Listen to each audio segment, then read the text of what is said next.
everyone, so I had to talk softly. This little girl's trying to jiggle to sleep. This is a little bit of an in-between video. If you want to do that embroidery work, go ahead and, my personal preference at least, is to do it before you do all your sewing.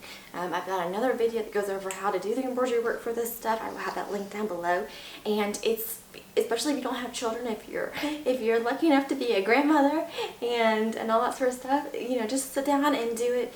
The lazy daisies go fairly quickly, and you can just kind of do it to your favorite music or your TV show or whatever, just out in your garden if you're lucky enough to have one, and yeah, get the embroidery work done.